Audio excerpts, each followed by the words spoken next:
지난주에 우리는 예수님께서 이 땅에 오시자마자 애굽, 이집트로 가신 것이 사실은 예수님의 고난의 시작이었다라는 말씀을 드렸습니다.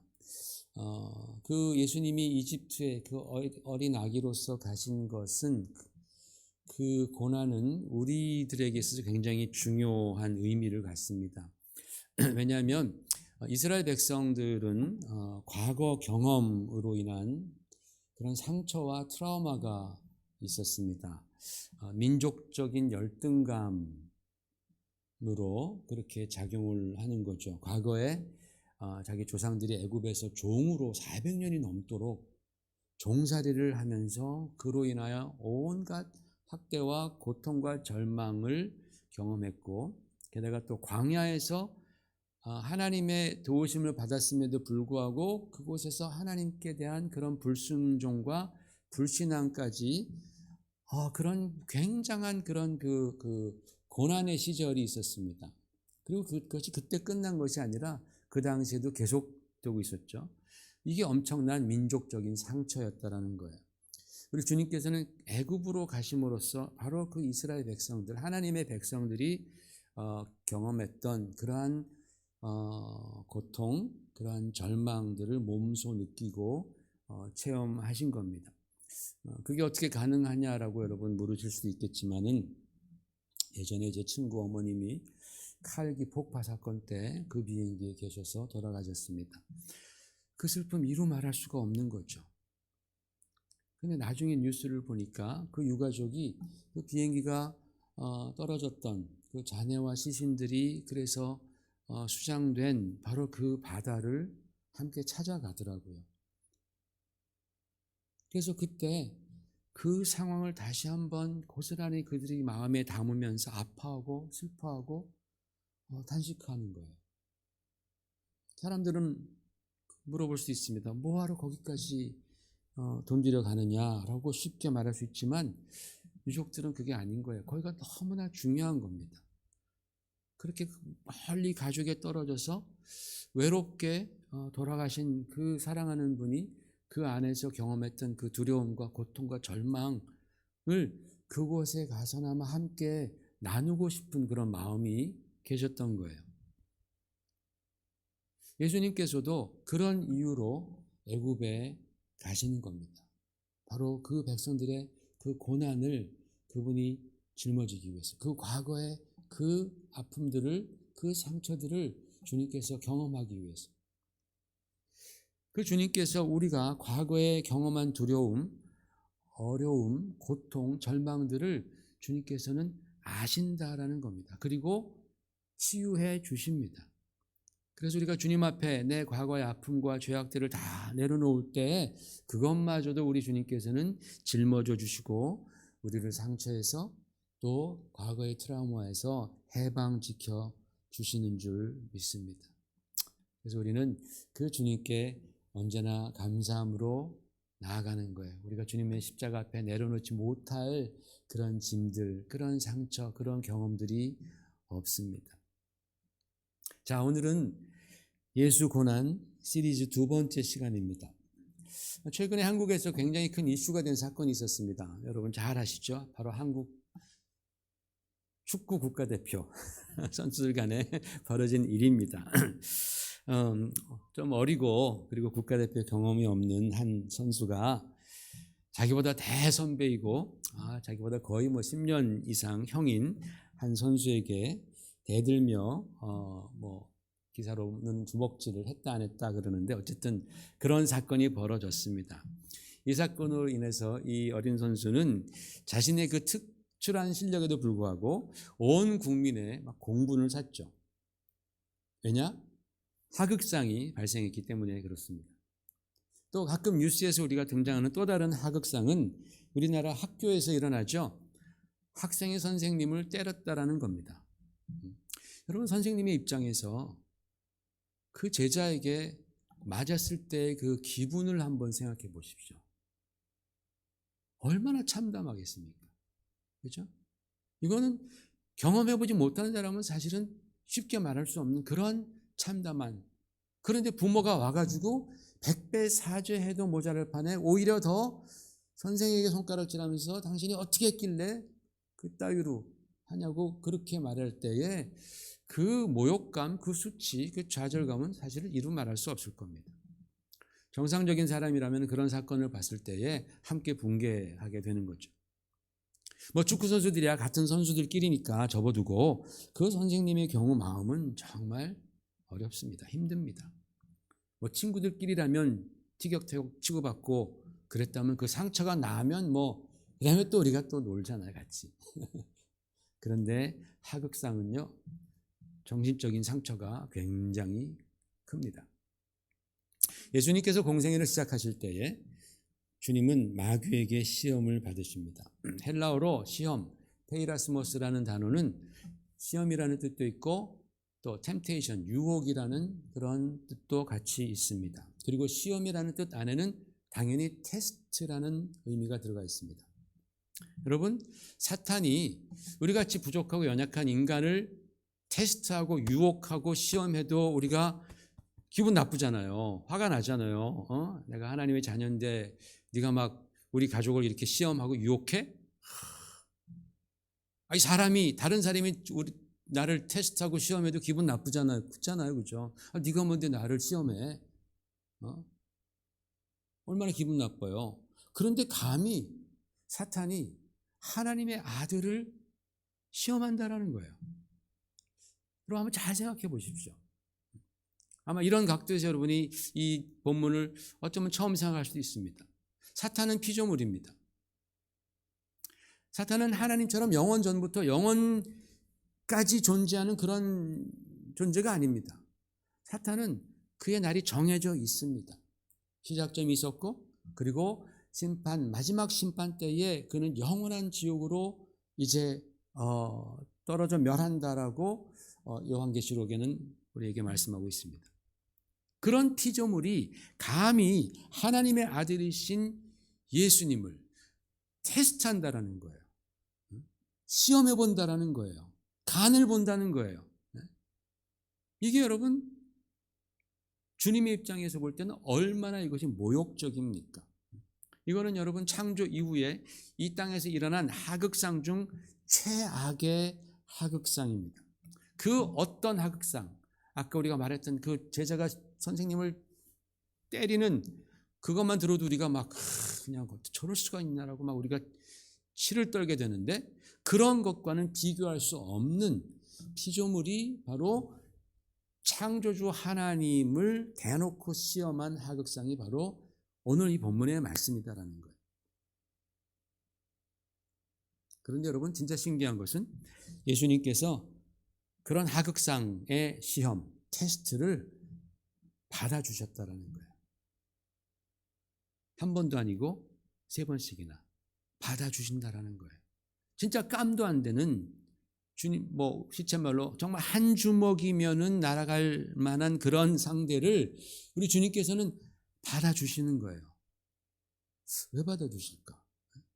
얼마나 그 시험 당할 때, 저런, 막말로 해서, 저런 놈이 나를 테스트해? 우리도 얼마나 기분 나빠요. 지켜지게 뭔데 나를 테스트해?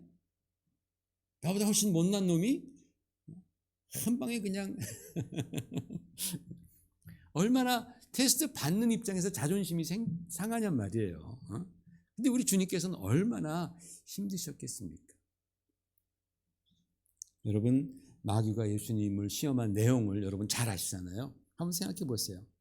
예수님이 다가옵니다. 40일 동안 금식한 후에 많이 수척해지셨을 거예요. 인간의 몸을 입으셨으니까. 다가와서 묻습니다. 아유, 배 많이 고프시죠? 배 많이 고프시죠? 아이고, 왜 이렇게 인간의 몸을 입어가지고서 사서 고생이십니까? 그냥 하늘에 그냥 계시지. 그랬다면 이 고생 안 하지 않습니까? 그래도 배가 고프시다니까 이 돌들 가지고 한번 떡을 만들어서 한번 시컨 잡숴보세요. 그거 할 수 있잖아요. 그깟 사역 준비한다고 그렇게 고생할 필요 있습니까? 잘못하면 죽어요. 다 잘 먹고 잘 살자는 거 아니겠습니까? 하면서 굉장히 기분을 상하게 만드는 질문입니다, 이게. 당신 지금 육신 입었잖아요. 배고프죠? 그러니까 채우란 말이죠. 얼마나 마귀가 주님께 다가와서 하는 말이 빈정되는 말입니까? 약을 살살 올리고 있는 겁니다. 육신의 약점을 파고드는 겁니다. 아주 비열하고 질이 낮은 그러한 테스트입니다. 두 번째 시험을 보십시다. 예수님이 그것을 이제 이기시죠. 두 번째 시험을 가서 마귀는 이렇게 말합니다. 아유, 가만히 보니까 돌로 떡 못 만드시네? 그렇잖아요, 그죠? 안 만드시는 거예요. 아유, 가만 보니까 돌들로 떡 못 만드시네. 그것도 못하면서 당신 진짜 하나님 아들 맞아요? 그 정도는 해야 되는 거 아니에요? 그 정도 기적은 베풀어야지 하나님 아들 되는 거 아니에요? 하나님 아들 맞다면 내가 진짜 인정해 주겠는데, 그러려면 하나님 아들이라는 걸 증명하려면, 좋아, 저기 성전 꼭대기 가서 한번 뛰어내려 보십시오. 하나님의 아들이라면 거기서 팍 뛰어내려도 살아야 됩니다. 그래야지 거기 밑에 있는 많은 사람들이 당신을 하나님의 아들이라고 칭송할 거니까, 따를 거니까 한번 그거 해보십시다. 한번 뛰어내려 보십시오. 당신이 진짜 하나님의 아들이라면 하나님께서 메시아에 대해서 약속했잖아요. 그 말씀이 있잖아요. 당신이 뛰어내리면 천사가 탁 안아줘서 그 발끝이 돌에 부딪히지 않게 하겠다라는 그 하나님의 예언의 말씀, 그거 당신을 위한 말씀 아니에요? 당신이 진짜 메시아라면 그거 성취시켜야죠. 뛰어내리십시오. 진짜 당신이 하나님의 아들이라면 그거 설마 안 믿는 거 아니겠죠? 그 하나님의 예언의 말씀, 당신을 위한 말씀인데 그거 설마 안 믿는 거 아니죠? 한번 뛰어내려 봅시다. 뛰어내려 봅시다. 마귀는요, 이 질문을 통해서 지금 하나님과 예수님과의 관계 속에서 계속해서 이간질하는 거예요. 한편으로는 하나님한테, 하나님 이 사람 보래요.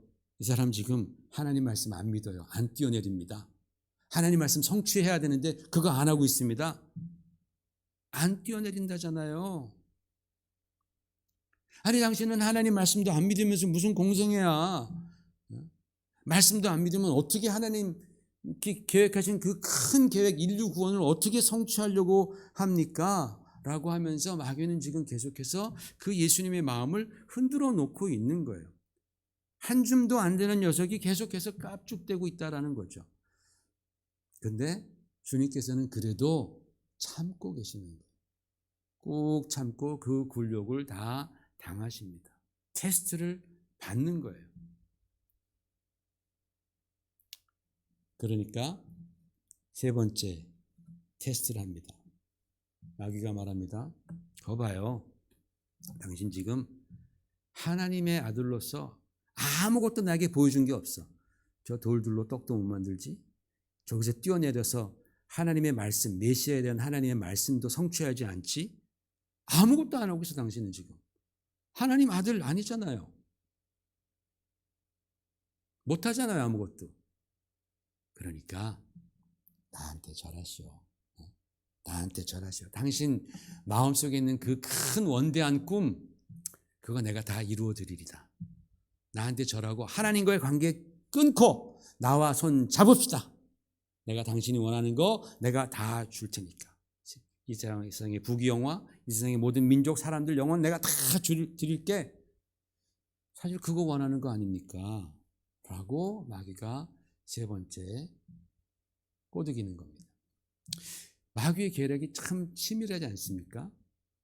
이렇게 마귀는 예수님의 영혼을 완전히 지금 초토화시키려고 하는 거예요. 당신 아무것도 아니다라는 거예요. 그러나 당신이 지금 내 밑에 오면 당신이 원하는 거 다 가질 수 있고 당신의 그 꿈을 이룰 수 있다 라면서 예수님의 그 정체성과 예수님의 받은 사명을 완전히 뿌리채 부인시키려고 유혹하는 겁니다. 테스트하는 겁니다. 우리 식으로 말하자면 하나님의 아들을 피조물이 돈 몇 푼 가지고서 자기의 수하로 매수하려는, 변질시키려는 그런 시도를 하고 있다는 거예요. 이게 진짜로 가소로운 일입니다. 하나님의 입장에서 볼 때 이 모든 것들을 다 하나님이 지으시고 모든 것의 주인이신 하나님의 입장에서 볼 때 이런 걸 가지고 나를 테스트한다는 것 자체가 굉장히 참을 수 없는 모욕이다라는 거예요. 여러분 우리 그런 거 많이 느끼잖아요. 네가 뭔데 나를 돈 몇 푼으로 나의 이 정직함을 살려 그래? 나의 이 정말 그 사랑을 이 돈 몇 푼으로 네가 살려 그래? 테스트해? 네가 뭔데? 굉장히 기분 나쁜데 주님께서는 그것보다 정말 말할 수 없이 큰 모멸감을, 큰 고통을 이 테스트를 통해서, 마귀의 시험을 통해서 받으신다라는 겁니다. 나아가서 이 마귀는 그렇게 해서 예수님을 시험하면서 하나님에 대한 선전포고를 하는 거죠. 근데 아까도 말씀드렸듯이 우리 주님께서는 이런 마귀의 시험을 묵묵히 받아내신다라는 거야. 말씀 한 번으로 그냥 초반에 그냥 박살을 내볼 수 있었음에도 불구하고 이 모든 모욕과 수치와 굴욕을 견디십니다. 왜 그러셨을까요, 여러분? 왜 깜도 안 되는 녀석한테 주님께서는 테스트를 받으면서 그 정신적인 고통, 영적인 고난을 그분이 통과하셨냐라는 거죠. 바로 저와 여러분 때문에 그런 거예요. 우리들 때문에 그런 거예요. 하나님의 자녀들을 위해서 주님께서 그 테스트를 통과하시는 겁니다.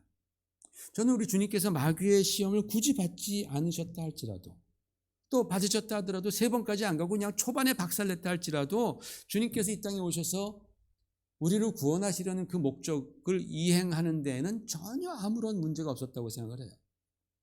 왜냐하면 그거 상관없어요. 십자가에서 죽으심과 부활하심으로 우리는 구원을 얻게 되는 거잖아요.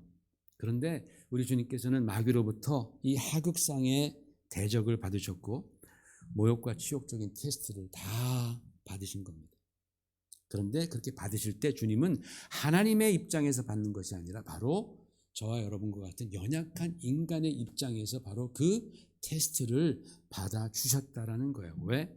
우리가 나중에 정말 하나님의 자녀들이 나중에 그 마귀에게 시험 받을 때, 테스트 받을 때에, 유혹을 당할 때에 우리가 쫓아가야 하는, 바라보아야 하는, 따라가야 하는, 수용해야 되는 그 정답을, 모범 답안을 주님께서 우리에게 보여주시기 위해서 주님께서는 당신은 하나님의 아들로서 그것이 필요 없으셨지만 깜도 안 되는 마귀에게 모욕을 당하며 그 모든 테스트를 하나하나 통과하면서 어떻게 이겨가야 하는지를 우리에게 남겨주신 거예요. 모범 답안을 남겨주셨다라는 겁니다. 그렇기 때문에 여러분, 우리가 이 예수님께서 이 정말 모욕을 당하면서 굴욕을 당하면서 받으신 이 테스트를 통해서 주님께서 남겨놓으신 그 정답을 우리는 마음 가운데 잘 새겨야 하는 거예요. 왜?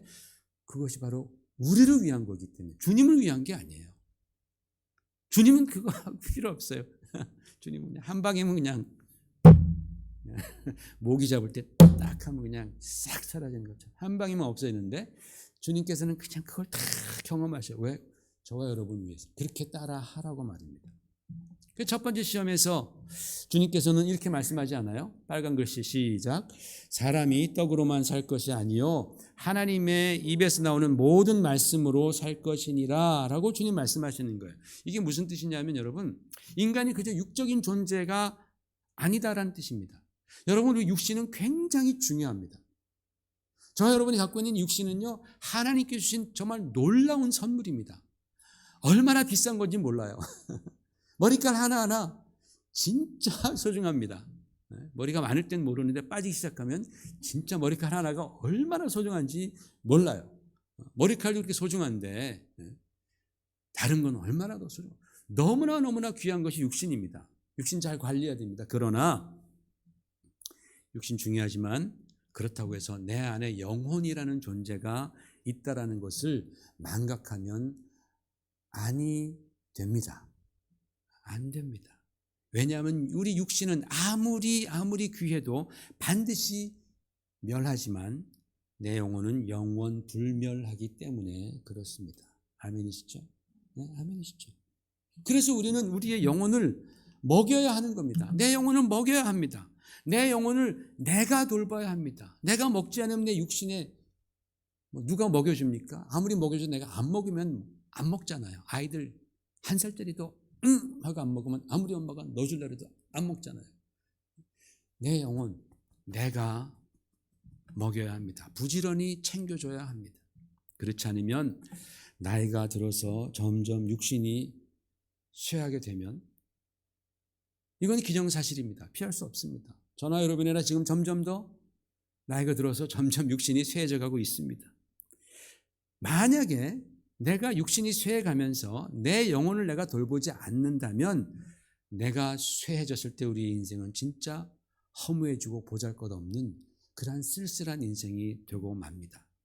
그런데 여러분, 영혼이 윤택한 사람들, 내가 그동안 영혼을 부지런히 챙겨서 내 영혼을 부지런히 윤택하게 만든 사람들은 내 육신이 시들어져도 그게 문제가 되지 않는 거예요. 왜냐하면 육신이 시들어질수록 영혼이 윤택한 사람들은 그 영혼의 빛이, 영혼의 능력이 드러나기 때문에 그렇습니다. 그래서 사도 바울은 고린도후서 4장 16절에 이렇게 말씀했습니다. 같이 읽어봐요. 시작. 그러므로 우리가 낙심하지 아니하노니 우리의 겉사람은 낡아지나 우리의 속사람은 날로 날로 새로워지도다. 할렐루야. 저와 여러분의 육신은 어제보다 오늘 더 낡았습니다. 저와 여러분 5년 전에 10년 전에 뵀던 분들 그때는 막 육신에서 막 윤기가 났습니다. 아마 저도 좀 그랬겠죠. 지금은 그 윤기 덜 납니다. 솔직하게 말해서 10년 전과는 달라요. 우리 육신은 겉사람은 점점 더 낡아집니다. 그렇다면 여러분의 속사람은, 여러분의 영혼은 날로 날로 새로워지고 있습니까? 육신이 낡아지는 만큼 우리 영혼은 막 새로워져야 되는데, 그래야지 뭔가 보상이 되는데 같이 낡아지면 이건 망하는 거예요, 지금. 육신도 낡아지고 내 영혼도 그냥 관리도 안 하고 그냥 먹이지도 않고 그냥 같이 망하자. 그럼 진짜 망하는 거예요. 그러면 그런 사람들은 나중에 가서 진짜 인생이 허무해지는 거예요. 내가 뭐하러 이렇게 열심히 살았나? 남는 것도 없네. 조금 아프고 힘들고 내가 진짜 어떤 중병에 걸려서 누워있다고 칩시다. 내 영혼이 윤택하지 않은 사람들은 정말 그런 인생은 힘들어지는 인생이에요. 그러나 영혼이 윤택한 사람들은요, 그렇지 않습니다. 병상에서도 밝습니다. 윤기가 납니다. 하나님의 영광이 보이는 거예요. 여러분, 이렇게 우리의 영혼이 새로워져서 인생을 풍성하게 하는 방법이 바로 주님은 뭐라고 말씀하시냐? 바로 하나님의 말씀이다라는 거예요. 하나님의 말씀. 하나님의 말씀, 하나님 입에서 나오는 모든 말씀으로 우리의 영혼은 풍성해지고 우리의 영혼은 윤택해진다라는 그 말씀을 하시는 거예요. 여러분, 제가 요즘 들어서 예전에 비해서 제가 좀 더 많은 시간은 하나님 말씀과 씨름하면서 지냅니다. 그런데 그럴수록 제가 더 많이 경험하는 것은 뭔지는 모르겠지만 제 영혼의 힘이 더 많이 생긴다라는 거예요. 제 인생에 더 많은 그런 뭔가 더 많은 기쁨과 더 많은 그 소망과 그렇다고 이렇게 막 변한 건 별로 없는데 하나님 말씀을 더 많이 가깝게 하다 보니 제 심령 가운데 더 많은 부요함이 생기는 것을 경험하는 거예요. 내가 하나님의 인도하심을 받고 있는 거구나 라는 그런 깨달음이 전보다 더 많이 오더라라는 겁니다. 그래서 제가 그런 생활을 쭉 하면서 요즘에 시편 기자가 말씀했던 우리가 너무나 잘 아는 그 말씀이 조금 더 이해가 되는 거예요. 같이 읽어봅시다. 시작. 복 있는 사람은 악인들의 꾀를 따르지 아니하며 죄인들의 길에 서지 아니하며 오만한 자들의 자리에 앉지 아니하고 오직 여호와의 율법을 즐거워하며 그의 율법을 주야로 묵상하는도다. 그는 시냇가에 심은 나무가 철을 따라 열매를 맺으며 그 잎사귀가 마르지 아니함 같으니 그가 모든 일이 다 형통하리로다. 아멘. 여기서 성경에서 보면 행복한 사람, 정말 행복한 인생은 어떤 사람이냐, 복받은 사람은 어떤 사람이냐, 하나님의 말씀을 주야로 묵상하는, 하나님의 가르침에 대해서 주야로 묵상하고 그 말씀에 더 깊이 들어가고 그 말씀과 더 가깝게 가는 그럴 때에, 그렇게 주님의 말씀에 젖어들 때에 그는 죄를 이길 힘도 생겨나고 인생의 좋은 열매들이 그때에 따라서 맺혀지고 하나님께서 인정하시는 그런 형통한 길로 가게 된다라는 말씀을 하고 있는 것 아니겠어요?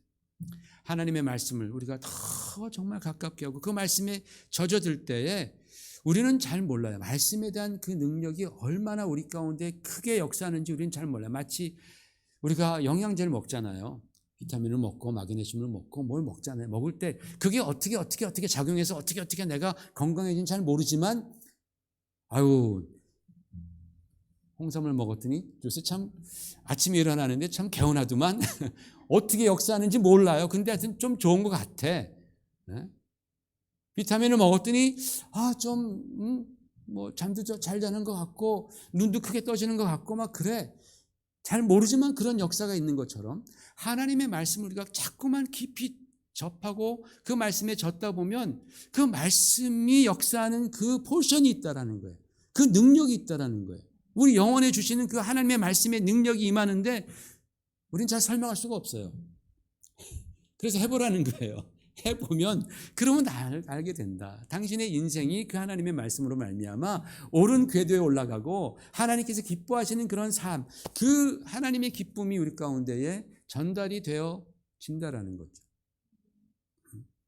그런데 여러분 마귀는 그걸 자꾸 막죠. 자꾸 그걸 막습니다. 너는 그저 육신뿐인 인생이다라고 얘기하는 거예요. 육신뿐인 인생이니까 네 육신만을 위해서 살아라. 그게 곧 우리 인생을 갉아먹는 최단 지름길이라는 거예요. 사악하고 교활한 계략으로 인생을 그렇게 유혹하다가 결정적인 순간이 되면 인생을 유린하고 절망케 하고 허무하게 만들고 마침내 나는 뭐 때문에 인생을 살았는가, 이 귀한 인생을 내가 뭐 때문에 이렇게 허비했는가, 마지막에 그렇게 탄식하게 만드는 겁니다. 그래서 우리 주님께서는 말씀으로 마귀를 이겨야 함을 스스로 보여주시는 거예요. 만일 우리가 여러분 하나님의 말씀에 충만해져서 내 육신의 삶과 내 영혼의 삶의 균형이 있는 그런 관리가 되어진다면 영혼을만을 위해서 살라는 게 아니고 우리 육신도 중요하니까 육신 위해서 살아야 됩니다. 그러나 균형을 맞춰야 된다는 거예요. 균형.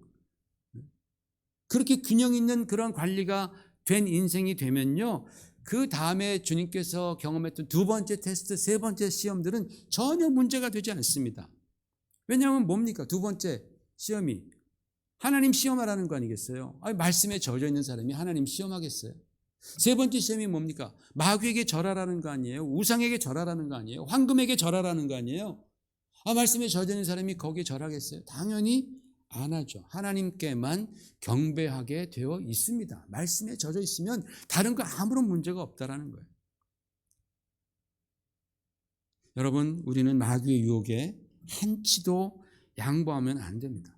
세상은요, 계속해서 우리에게 너희는 오로지 육신적인 존재다. 아까 우리 시편 교동문에도 읽었잖아요. 어리석은 사람들은 마음에 말하기를 하나님이 없다 하도다. 하나님이 없으니까 영의 존재가 없다는 거예요. 당신도 영적인 존재가 아니다. 당신 그저 육적인 존재다. 영혼도 없고 하나님 없으니 그냥 네 육신이 원하는 것 하다가 살다가 죽으면 그만이다라고 말하는데 인간은 그렇지가 않다라는 거예요. 그렇게 살다가 나중에 죽을 때가 되면 허무해지는 거예요. 후회가 되는 거예요. 왜 내가 이렇게 살았지? 두려움이 오는 거예요. 두려운 거예요. 왜? 하나님 앞에 서야 된다는 것을 그 영혼은 직감적으로 압니다. 세상은 말합니다. 너 육적인 존재니까 내 육신만 채우면 돼. 그러나 주님은 No! 아니야. 너희는 영적인 존재이기도 하다라는 거예요. 너희는 영원 불멸의 존재야. 그러므로 네 영혼을 내가 관리하라. 내 영혼을 너는 포기하지 마라. 하나님의 말씀으로 내 영혼을 살리고 그 영혼을 살찌우고 그 영혼을 윤택하게 하라라고 주님께서는 말씀해 주시는 거예요. 여러분, 제가 참 감사한 것이 우리 교회에서 항상 하고 있는 게 뭡니까? 우리 말씀 읽는 거잖아요. 한 장 성경 읽기가 이번 주에 끝나게 됩니다. 예전에는 저희가 1년 성경에서 1년 동안 성경을 읽도가기도 하고 막 그래서 그때 뭐 이렇게 성도들 이름 붙여놓고 읽는 거 막 스티커도 붙이고 유치하게 그런 짓도 했었고 또 뭐 저 100일 성경에서 100일 동안 석 달 만에 성경 읽는 거예요. 그럼 하루에 10장 이상씩 읽어야 됩니다. 그것도 막 해가지고 막 상도 주고 막 그랬었습니다. 그러다가 한 6년 전부터 성경을 한 장 한 장 읽을 때마다 제가 그 장에서 제가 참 나누고 싶은 말씀들, 묵상해서 좋은 말씀들 이렇게 뽑아서 카톡으로 보내기 시작했습니다. 때로는 성경 읽다 보면 되게 지루하고 어려운 부분들이 있어요. 저도 지루하고 힘든데 우리 성도님들은 그거 어떻게 견딜까? 그래서 그 부분에 가이드라인을 조금이라도 드려야 되겠다 해가지고 또 뭐 힘든 분은 주석책도 보고 하면서 그렇게 준비해서 보내드렸습니다. 여러분이 성경을 읽는데 조금이라도 도움을 드리고 싶은 그런 마음으로 말입니다. 그렇게 시작한 이 한 장 성경이 이번 주에 요한계시록 마지막까지 맞춰집니다. 짜자잔짠짠. 신구약 전체가 1189장이에요. 1189장. 네, 각 장의 중요한 부분들을 풀어서 우리 성도님과 함께 나누었습니다. 제가 사실 이걸 처음 시작할 때 사실 성경이 두껍잖아요. 1189장. 말이 1189장이지. 그 매 장을 제가 이렇게 묵상해서 보내드릴 때 설마 이걸 끝낼 수 있겠나? 설마 내가 이걸 끝낼 수 있겠나? 아마 중간에서 뭐 어떻게 하다 보면 그냥 말겠지라는 그런 생각을 했습니다. 솔직히 제 자신이 확신이 없었습니다. 또 힘들었던 거는 보내드리는 게 설교가 되면 안 되기 때문에 짧아야 되잖아요. 그래서 최대한 짧게 엑기스만 전하려고 했습니다. 그래서 길게 썼다가 또 지우고 또 지우고 또 지우고 길게는 1시간 넘게 그거 하나 보낼 때 묵상하면서 씨름할 때가 많았습니다. 요즘에 특히 요한계시록은 또 해석이 너무나 분분하니까 여러 많은 책들을 또 이제 참고해서 그래서 좀 균형 있게 하려고 많이 힘썼습니다. 욥기 같은 책도 많이 힘들었습니다. 그런데 그렇게 짧게 하려고 썼다 지웠다 한 것들 제가 컴퓨터로 다 모아놨는데 보니까 적어도 400페이지는 넘더라고요. 대작업이었습니다. 저는 이 한 장 성경을 이번 주에 마무리하면서 지금까지 인도해 주신 우리 성령 하나님께 정말 감사를 드립니다. 그리고 함께 해주신 우리 성도님들께 사실은 너무나 감사를 드립니다. 왜냐하면 제가 혼자 이 일을 했더라면은 절대로 저는 끝까지 못 마쳤을 것이라고 저는 99% 확신합니다. 아무리 제 사모 아내가 옆에서 하라 그래도 알았어 그러고 아마 질질 끌며 못했을 겁니다. 그런데 성도님들이 보내주시는 그 아멘 또는 좋아요, 하트 그거 하나가 정말 저에게 큰 힘이 되는 거예요. 여러분 상상을 못할 정도로 큰 힘이 됩니다. 그리고 이 작업을 반드시 끝내야 하는 이유가 되는 거예요. 이거 안 보내셔도 제가 보면 또 우리 읽으신 분 숫자 나오잖아요. 그죠? 그러니까 우리 성도님 다 보고 계시구나. 쑥스러워서 이거 표시 안 하는 건 알아요. 그렇지만 그런 것들이 얼마나 저에게 큰 힘이 되는지 정말 내가 이 작업을 끝내야 할 이유로서 넘버원이 되었다라는 거죠. 저는 이 일을 통해서 제가 가장 많이 축복받았습니다. 그리고 또 늘 아멘으로 또는 드러내지 않으셔도 함께 참여해 주신 우리 성도님들도 함께 은혜 받으셨으리라고 저는 확신을 합니다. 왜냐? 하나님의 말씀이기 때문에. 하나님의 말씀은 살았고 운동력이 있어 우리 가운데에 빛이 되어주고 지혜가 되어주고 때로는 능력이 되어주고 때로는 길잡이가 되어주시고 때로는 큰 위로와 기쁨이 되어주시기 때문에 그렇습니다. 너무나 감사를 드리고 우리 주님께서 이 마귀의 시험을 통해서 이 마귀의 시험의 그 고난과 굴욕을 통해서 우리에게 가르치신 그 하나님 말씀에 대한 중요성 이걸 우리가 다시 한번 마음에 깊이 새겼으면 좋겠습니다. 그리고 우리가 더 하나님 말씀 사랑해서 한번 내가 하나님 말씀 좀 더 내가 깊이 한번 젖어보리라 그런 결단으로 우리가 신앙생활할 때 하나님께서 틀림없이 여러분들 삶 가운데 놀라운 역사를 여러분에게 정말 의미 있는 그런 역사들 축복들 주실 것을 확신합니다. 같이 기도하겠습니다.